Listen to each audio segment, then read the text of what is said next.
December 8th, 1963, a day like any other. At Aldinga Beach, the annual South Australian Spearfishing Championships are set to begin.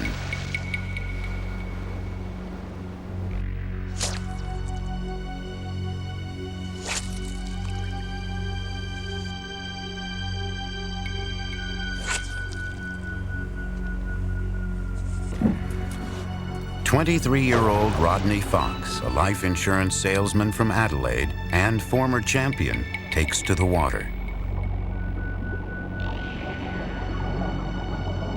He sets his sights on a large reef fish. Little does he know that he himself is being stalked by a great white shark.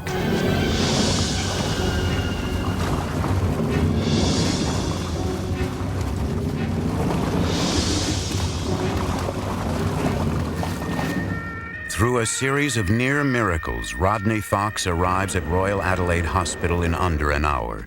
The vascular surgeon there has just returned from an international conference with the very latest in surgical techniques. They go to work on the mutilated body delivered to the operating theater. The shark has punctured his left lung, left clavicle, and diaphragm.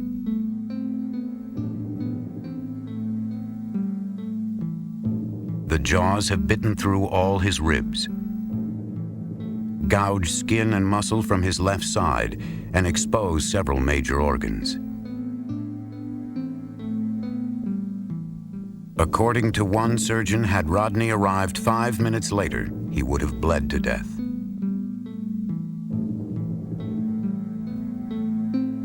Sewn back together with over 450 stitches, he lies bedridden for 2 months with the pain and the awful memory.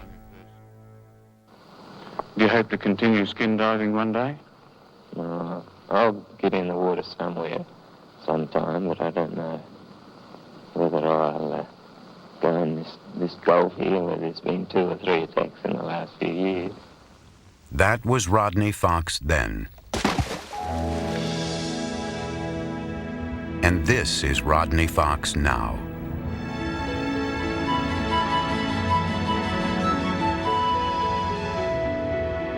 Seldom has a single event so radically transformed a person.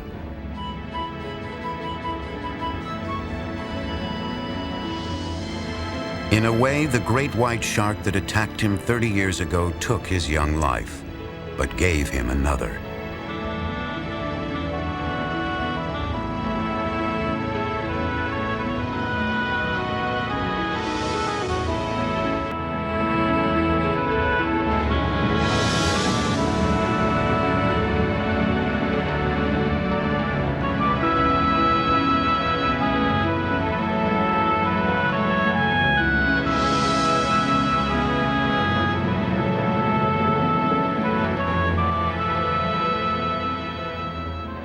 In 3 decades, Rodney Fox has grown from a fearful shark victim into a shark champion and protector.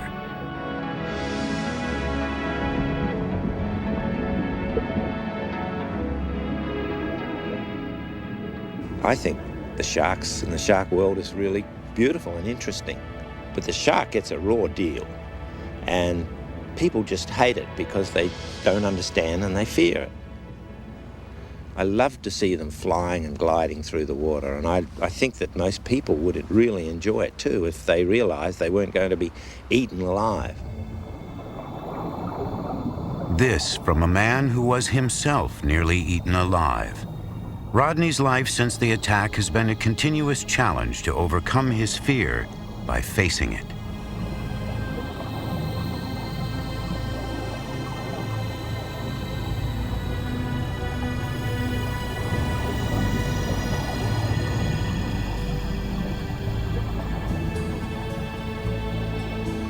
Today, documentary filmmakers and marine scientists from all over the world travel to Australia to go looking for sharks with Rodney. His knowledge of living sharks is unparalleled. Marine biologist Eugenie Clark. people who hear about Rodney's shark attack, they go, wow, he's an ordinary man like one of us. And yet he had such a terrible experience. And on top of that, he's telling us that sharks aren't dangerous. They're good. We should preserve them. So this is what's so wonderful about Rodney, that somebody that suffered through such a terrible incident can now defend the animal that attacked him. It wasn't always that way. Reliving the shark attack story has been a continuous epic in my life. So many people want to hear how I survived, how I stuck my fingers in the shark's eyes, how I put my arms around it so it wouldn't bite, and how I went up to the surface and it followed me. And after about 8 or 9 years of telling the story, I read the original Reader's Digest first person award that I had written immediately afterwards, and I found I had changed the story a little. I was telling people what they wanted to hear and not necessarily the truth. Time often affects memory. Here, the story is only 2 days old and not nearly so heroic. All I remember is this big thing pushing me through the water. And it seemed to let go a bit when I pushed my hand up on it. And it still wouldn't let go. The pressure of the water might have been holding it in his mouth. And I managed to put both arms right around him, and I was looking for his eyes with my fingers. And after a while, he managed just to let go. And I managed to get to the surface. Very luckily, there was a boat just coming over to see what was going on, because there was so much blood and disturbance in the water. They quickly rolled me into the boat. I had to keep both arms just like this so that they wouldn't rip my arms off. As they came to shore along this incredibly rough area there, they drove the boat up onto the shore and they loaded me onto a bit of a stretcher, and a car, the only car in the whole area that had been in this beach for about 4 or 5 years, was available, and they drove it out over the reef with 10 or 20 guys lifting it over the big lumps of the rocks through here, loaded me in the back of it, took off towards Adelaide. It was an absolute miracle, especially when they unloaded me out of the boat. As they did, my wetsuit slid open and my stomach actually loops of intestine came out, which seems funny now. I've got a good friend who actually tells me quite every now and again that he stuffed them back in with his fingers and they bunched me up. Oh, it was his chest. Rodney's wife, Kay. But I didn't know how bad it was for many days afterwards. But by then he was up and breathing and talking, and so, it's only later when they tell you all the things that were wrong, you realise just how close it was. But everyone in the hospital thought he was dying. But I knew he wasn't. His attack drew worldwide attention. Rodney became a sensation almost overnight. The public notoriety would set his life on a brand new course.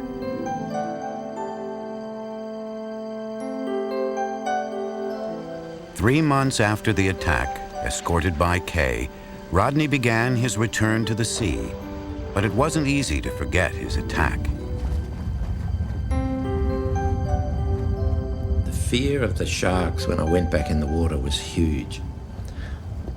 My first time my head went underwater, I imagined in my mind sharks running in from all directions, and I said, "Stop it, you've got to control that." Things would never exactly return to normal for Rodney. His love of the sea was now overshadowed by a terrible fascination with his old nemesis, the shark. In 1965, he helped organize the first expedition to track the great white. The adventure became a docudrama. But danger in the unknown makes man himself the quarry of the most savage hunter of the deep.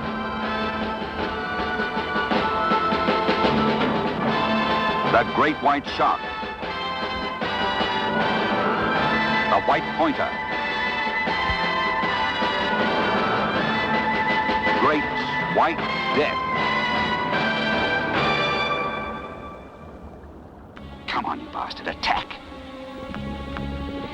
This is some of the first footage ever shot of a great white underwater. Coming in. Now!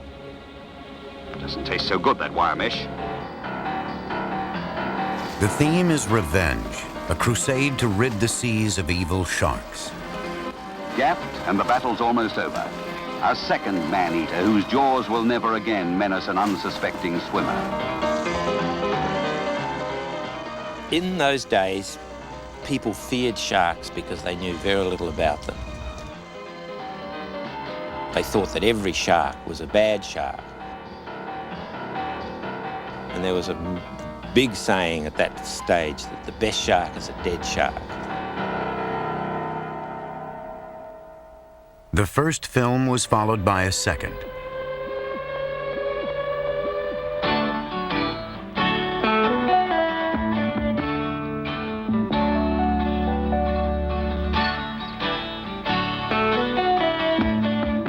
Attacked by a killer shark is about Rodney, his attack and recovery.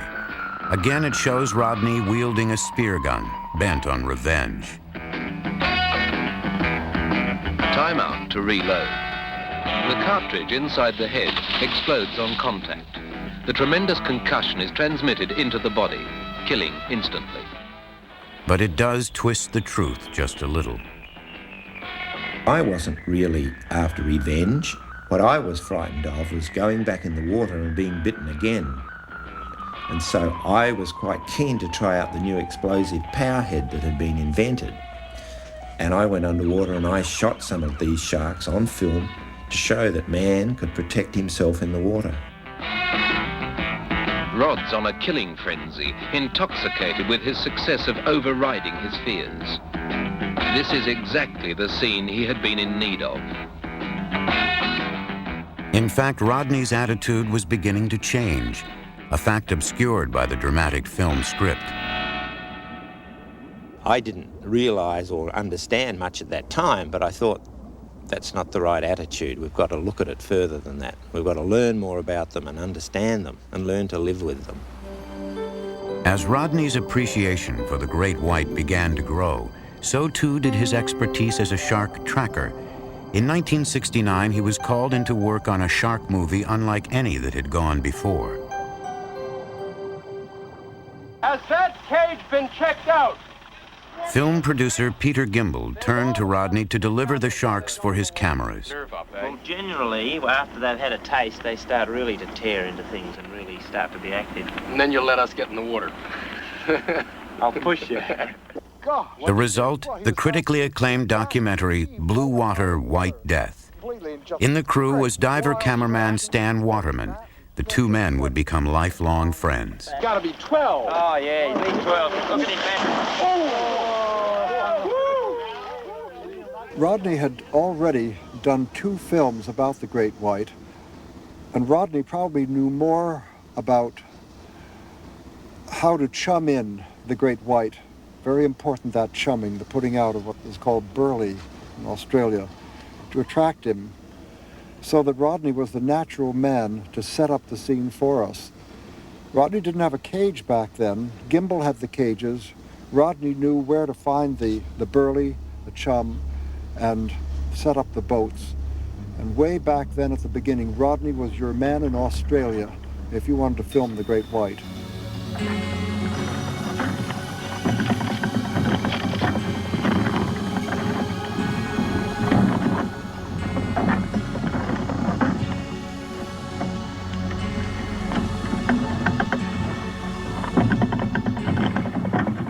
Sorry about your cage, fella. Where do you see it? How bad is it? What a mess.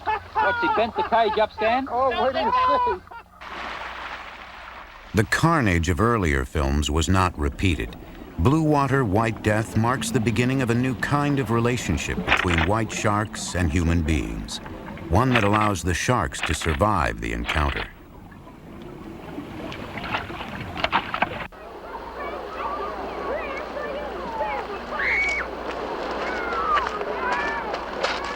For Rodney Fox, the occasional filmmaking stint was not enough to support his young family.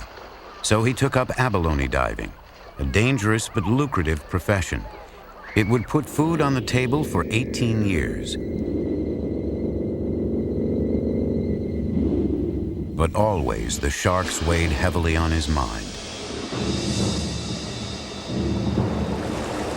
One of the hardest things was to do over that 18-year period when I was abalone diving was when I had to return to abalone diving the week after I'd been out filming sharks. We'd attracted maybe 10 or 15 great whites around the boat during that week period. We'd had them biting on the cages and taking baits and showing these enormous teeth. And when the film crew had left and everything had quietened down, I had to make my living again and go back in the water only a few miles from where we'd seen all these sharks. I'd had to put on another hat and say to myself, sharks don't like abalone. They generally don't eat humans. You'll be okay. But the first couple of days, I imagined those sharks were looking at me.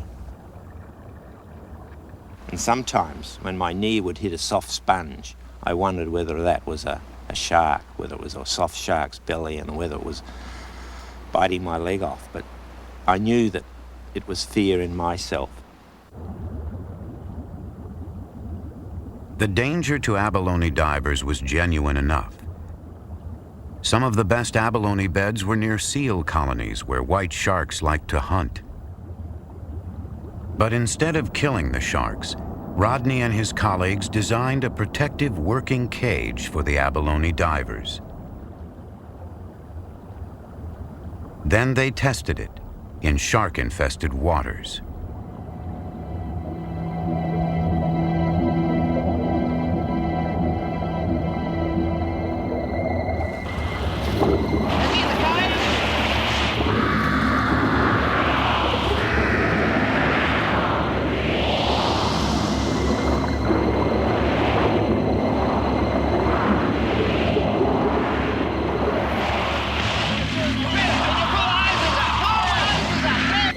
Watch out for that. Come on, quick. Hurry up. Quickly. Push back again.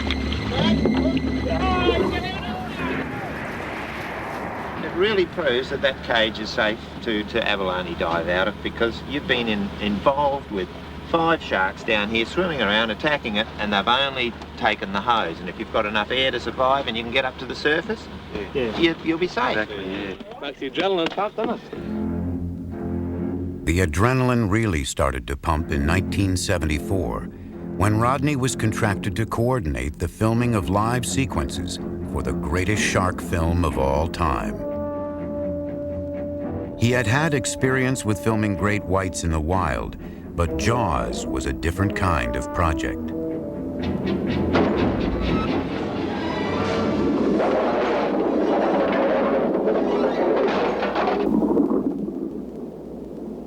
They'd sent over a small stuntman, a midget diver, and a small cage so that the sharks would look bigger, because Jaws, of course, Bruce was a 25-footer and our sharks were only 14-foot.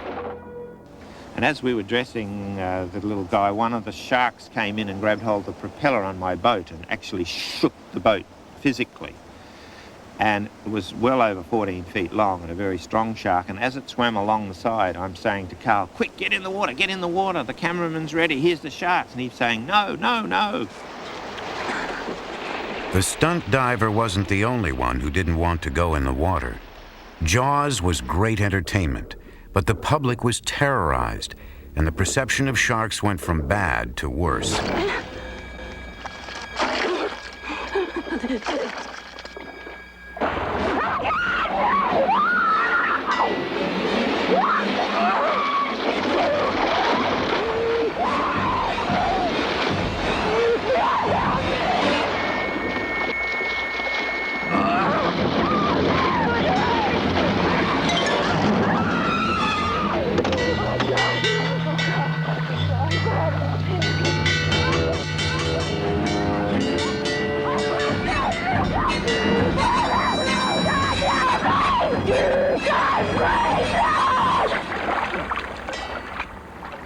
Nobody realised at that time that it was going to be a horror film that was going to frighten so many people, including a lot of my friends, out of the water. I had people say to me, I wouldn't even go in the bath now after seeing the film Jaws. For Rodney, Jaws was the turning point, the moment he finally realized that the sharks needed a champion, and so he set out to debunk the old myths. He started a business, an expedition business, taking filmmakers, scientists, even tourists out into the South Australian seas for face-to-face encounters with the real great white sharks.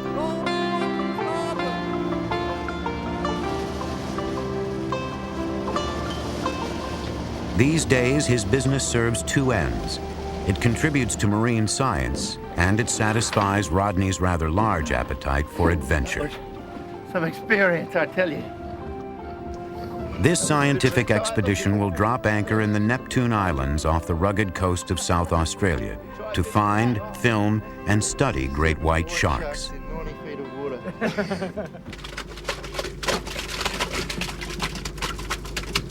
Rodney's son, Andrew, has taken over the necessary, if noxious, chore of mixing the key ingredients of burley, a kind of foul stew that sharks seem to find irresistible. Blood, ground tuna, and a little seawater. That's the recipe. Andrew will create a smelly slick stretching several miles down current from the vessel. Any sharks in the area will find the invitation very attractive. Marine scientists from the University of Adelaide want to test the strength of a great white's bite and to identify the telltale signs of shark attack for forensic purposes, a grisly but necessary study. The sharks must be induced to bite a specifically designed pressure plate. First, they need to be worked into a biting mood.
We're ready now to throw her in? Yes.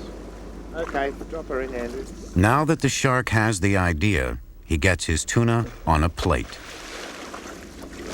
Keep it in the air anyway, because he's a bit cranky. Whew.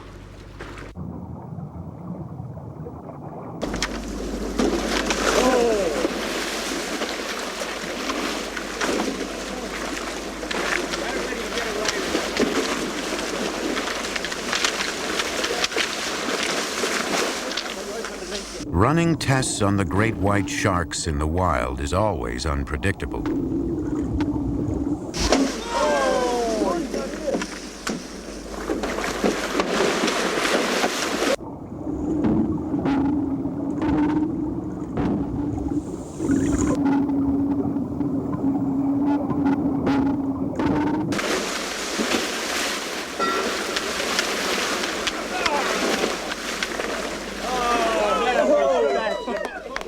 An impression on there. The plate is designed to measure pounds of pressure per square inch. How are you boys? We're out of calibration range here. We'll have to recalibrate this. Did you get That it? is amazing. You know, we're looking at the test strip now, and that looks as though that's more than this one is 500 kilograms, 1,000 pounds. 1,000 pounds. That one's more than 1,000 pounds. 1,000 pounds per square inch, enough to puncture metal plating.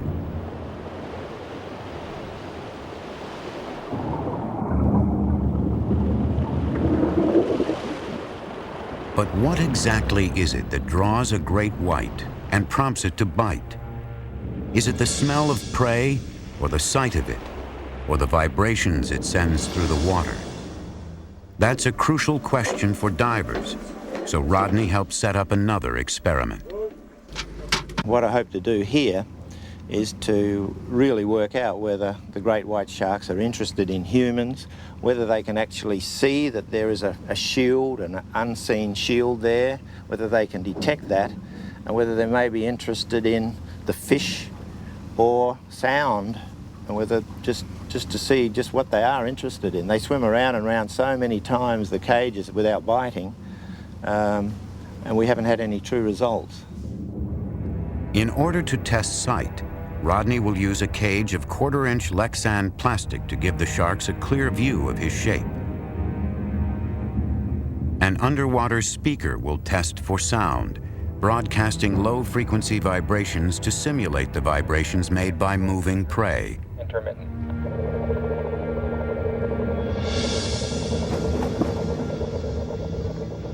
A thawed tuna will provide scent.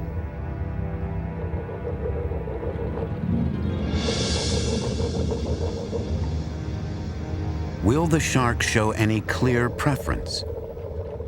Which one will attract them the most?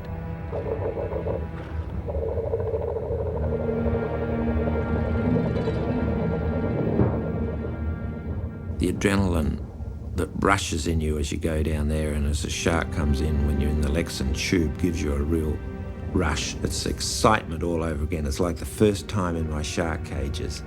It's exciting, and my heart, you can feel it a little higher and beating a little faster as you realise that you are part of an experiment, that the sharks don't really know whether they can get at you or not. It was quite unnerving, really, because I felt like I was naked in the middle of a street in a shop window and with everything exposed.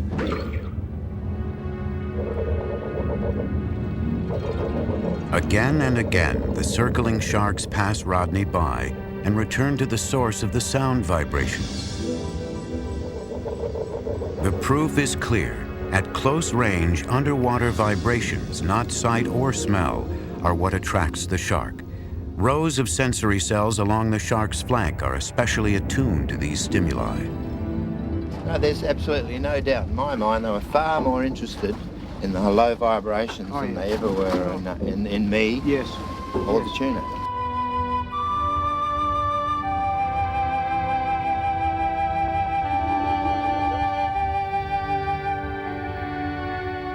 The more Rodney has studied them, the more he has come to learn about sharks. The great variety of sharks, all 370 species of them. I get lots of pleasure from looking at the different species of sharks, from the carpet shark that lays on the bottom with his frilly mouth,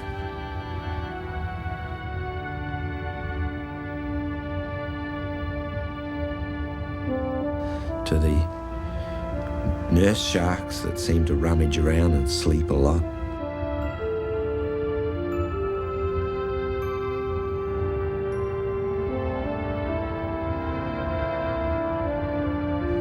to the beautiful whaler sharks and the bull sharks and the silky sharks and there's so many, the mako sharks and the great white sharks.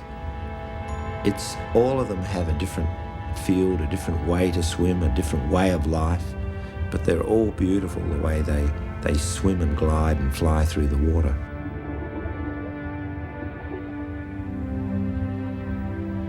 And the biggest and most mysterious of all, the whale shark.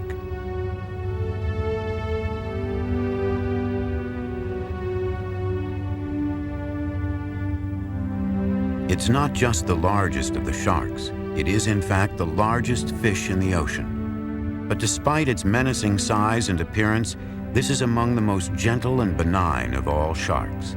It eats plankton, not people.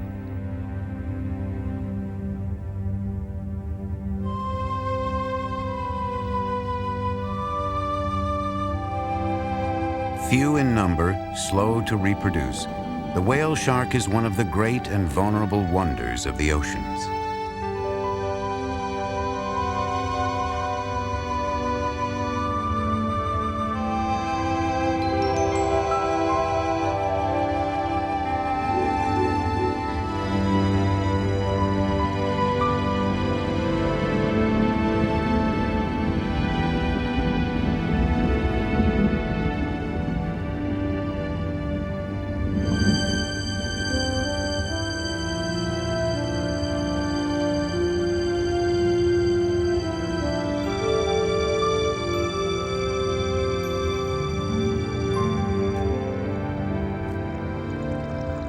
Whale sharks, to the diver, have been one of the greatest pinnacles of sharks in all the oceans of the world. They were the largest shark. They were a docile shark. They were a shark that you could hitch a ride on, or a friendly shark. All the things that the great white shark wasn't.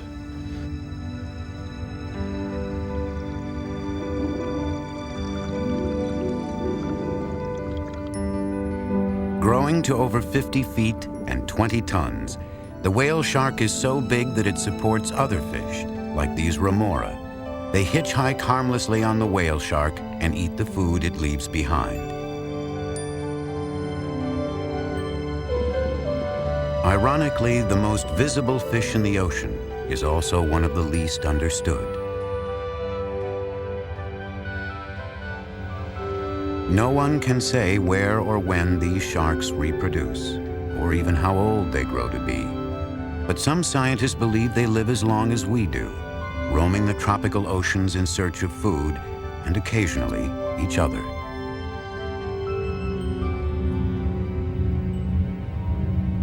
Now imagine a shark this big with teeth to match, a massive meat-eating predator. At one time, such a shark did exist.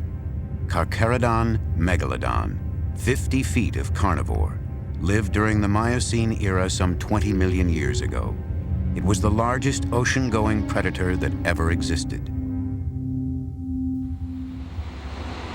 Rodney traveled to South Carolina to find out more about the megalodon.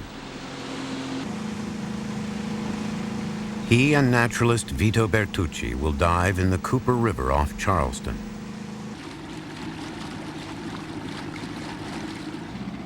It's a dangerous dive, but this was a hunting and dying ground for Carcharodon megalodon, and his fossilized teeth lie embedded in the river bottom.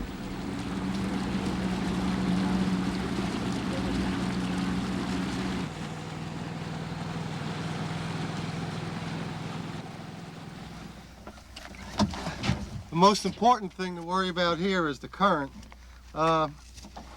Just to work your way into the current and down the anchor line. And then once we get down, you have to be aware that there are sharks and turtles in this area and an occasional alligator. And if you do come up on one, not to be startled by it. And if you ignore them, they usually ignore you. Alligators, the only danger with them is on the surface. Yeah. If you see one come at you at the surface, all you have to do is dump your air and go down, and they won't come after you. Or attack it. The sharks, if they come up to you, just give them a shot and they'll take off. Well, I got my knee pads on for praying. I hope this turns out all right. That'll be good. And here goes my mask. And The water is cold. Visibility is nil. The darkness is decidedly spooky. I had some incredible images of monster sharks swimming around. In these gloomy waters, a monster carnivore would be right at home. Within minutes, Rodney finds the first traces of these ancient killers. Luckily, of course, it's the teeth, not the shark.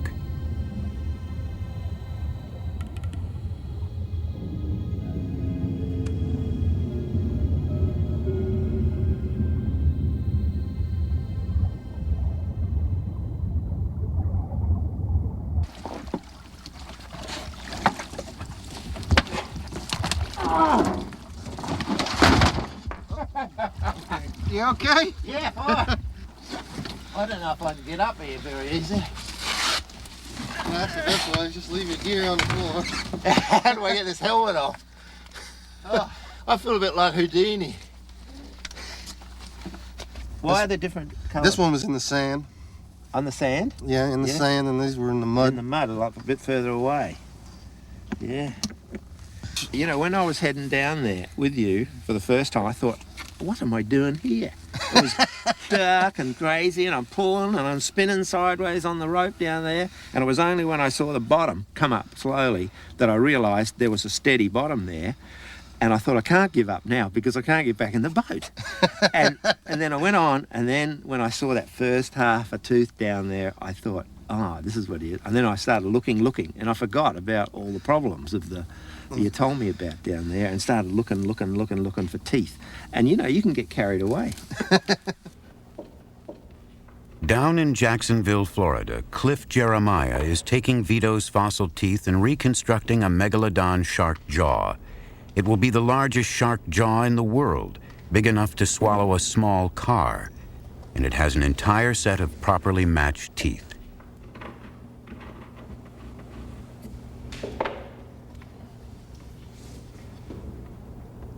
It has taken Vito 19 years to collect the full set. Some 200 fossilized teeth will line the recreated jaw, adding almost 300 pounds in teeth alone.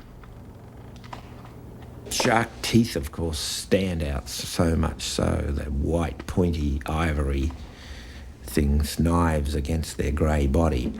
And of course, if you had somebody in a room pointing a revolver at you, you'd look at the revolver too, because it's the sharp pointy end, the point that's going to cause all the trouble. Shark teeth are compelling. It's difficult not to admire them and react with a shudder. The only part of the shark's skeleton that's not cartilage. These razor teeth are used to dismember and devour prey. But despite our worries, only rarely is that prey human. First of all, the word shark is such an enormous pull on people. Sharks, 300 or 400 varieties of sharks in the world, all go together as one name, shark, and that spells out fear. Research was done and shows that the word shark had a higher reaction on the nervous system of people than any other word in the English language. And so the general public, when they talk about sharks, they talk about something they cannot understand and something they fear.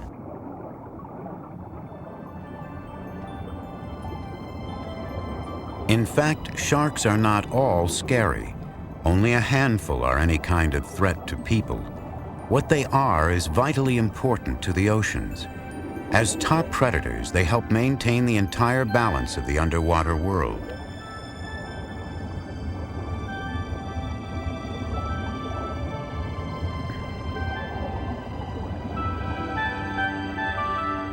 Rodney's fascination with these great hunters has taken him all around the planet. His quest? To learn still more about sharks. And it's a quest that never ends. All right, we're going to place the mask on, and the way to do that is to put your chin in first, and then we'll pull this strap over the top. Here at Walker's Cay in the northern Bahamas, Rodney and Dr. Eugenie Clark have come to swim with reef sharks in the wild. On this dive, Rodney and Eugenie are wearing special masks that allow them to communicate underwater.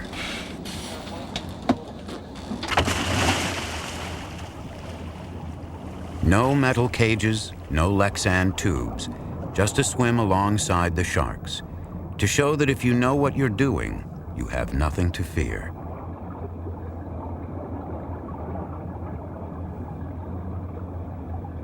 They've picked a dive center where frozen fish remains are put out to lure large numbers of sharks for the divers.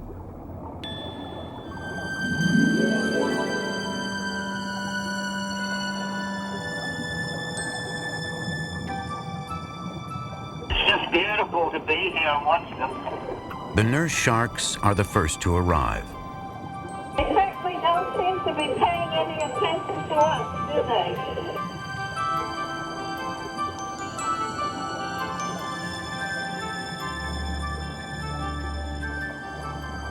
Food or fish? What sort of food or fish do these nurse sharks normally eat? Well, the nurse sharks eat the food on the bottom.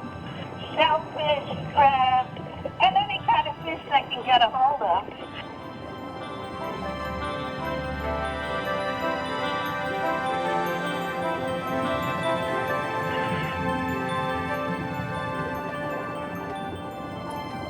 Genie, eat your hair. What can it? They're trying to eat your hair, Genie. Trying to eat my hair?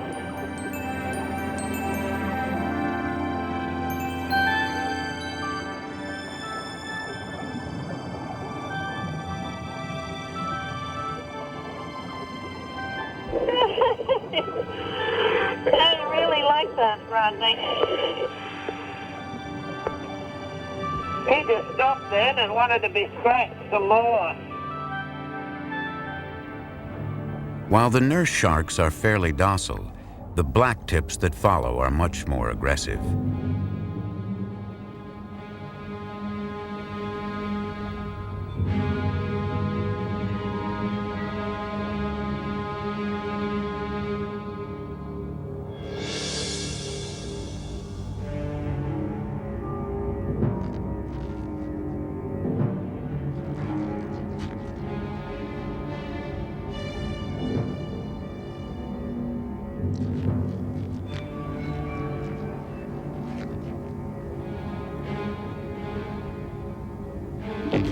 That one just tried to bite me on the camera, so I suppose they are dangerous.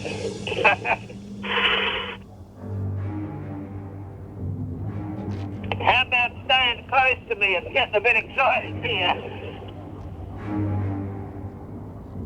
How many species do you think we've seen, Jeannie? Well, it looks like 3 species for sure. The gray reef, or the reef shark as it's called in the Caribbean, a lot of these nurse sharks, and then the blacktip. I don't know if they're 2 species or one of the blacktips.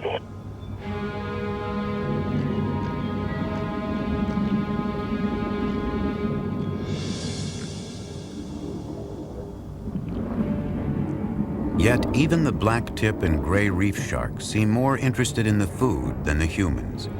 There are almost 80 sharks feeding simultaneously, and for the most part, they simply ignore the divers. Funny how when we're down here with them the way we are now, we both stop feeling that there's any danger at all in the situation. We're just so fascinated with watching them. In fact, today, people threaten sharks more than sharks threaten people.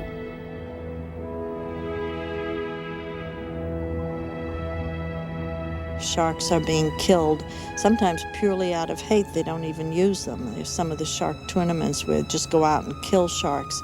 But I think we're getting away from that. There's too much now in television and magazine articles and books, and people like Rodney Fox who are telling people what good sharks can be, and who are living examples of how, if you understand a shark, you can go on swimming with them and they're not to be feared and hated.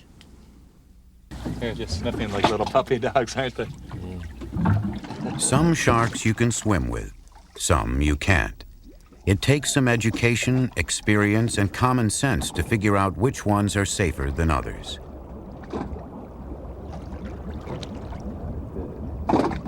Silky sharks, for instance, are on the safe list. And with silkies, there's a twist, as Bahamian Stuart Cove will show Rodney. And when we go down there, you're going to twist its tail. It's important when the sharks, we're swimming around sharks, keep our hands down because they do have teeth. But we can, when they swim by us, if you grab their tails and twist them gently, it will paralyze the shark. And when you do that, you can actually roll them over, stroke their bellies. We use this maneuver to actually remove fish hooks. And so we sort of do the sharks a little bit of a favor and remove the fish hooks. And it doesn't seem to bother them. You can paralyze the sharks and then release the sharks. They'll come right back to you, and you can do it again. Well, I'm game. Let's try it.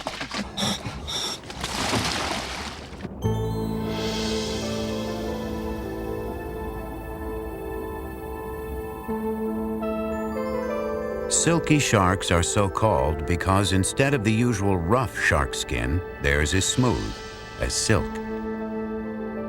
Reaching up to 9 feet in length, they inhabit the waters off Nassau to the south of Walker's Cay.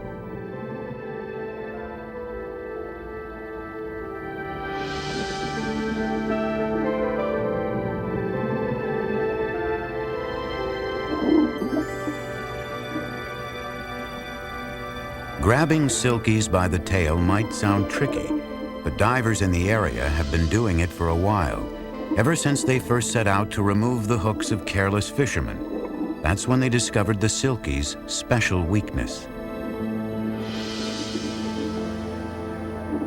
It's called tonic immobility, and it's a quirk of the shark's nervous system. A kind of temporary paralysis brought on by twisting the shark's tails and flipping them over.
I can't believe this.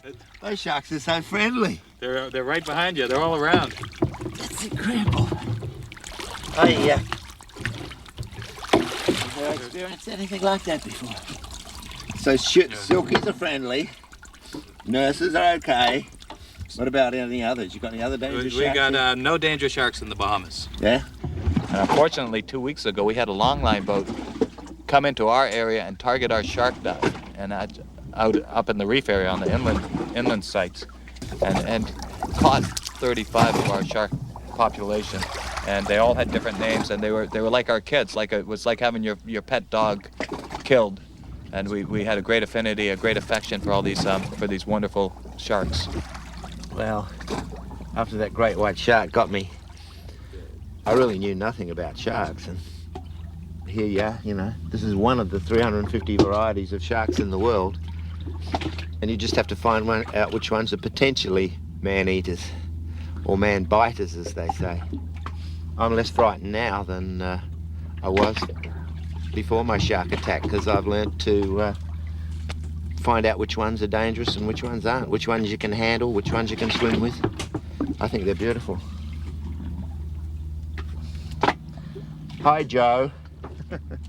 Felicity. Margaret, boys and girls, many different shapes and sizes. Come on. It's my belief that education will stop this massacre of all the sharks and the massacre of our oceans. There's a great upwelling amongst people now to say, hey, let the sharks live. Let's learn more about them. Let's find out how we can enter the waters without having to kill them all off. And it's the education of our younger people now, and I see a large uprising of it. Young 6- and 7-year-olds saying, don't throw any plastic in the water, don't do this. Why are you killing that shark? Why is that photograph of a dead shark? It's really great to see that we are starting to let our seas live. For Rodney Fox, the past 30 years have been a journey with the shark.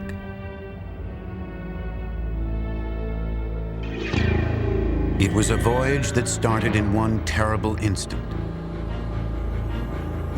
A voyage into the face of fear.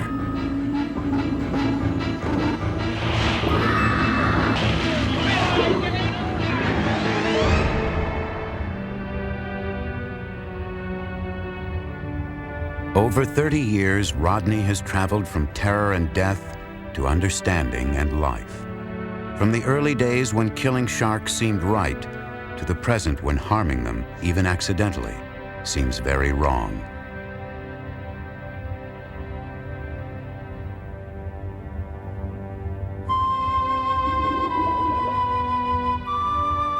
In a way, he was chosen on that awful day 30 years ago to speak for the sharks. Chosen for a special lifelong bond. For while the great white would put one mark on his body, the next 30 years would leave another on his soul. 30 years ago, I had no idea I'd be dragged into a whole lifetime of study of sharks. And when I look back now, I realise that, and feel quite proud that I've worked with so many interesting people. And what I've tried to do over that period of time is to get the respected filmmakers and the scientists that know what they're talking about to learn more about the great white and get them to portray that the shark isn't a bad shark, that we have to learn to live with it and not just kill it.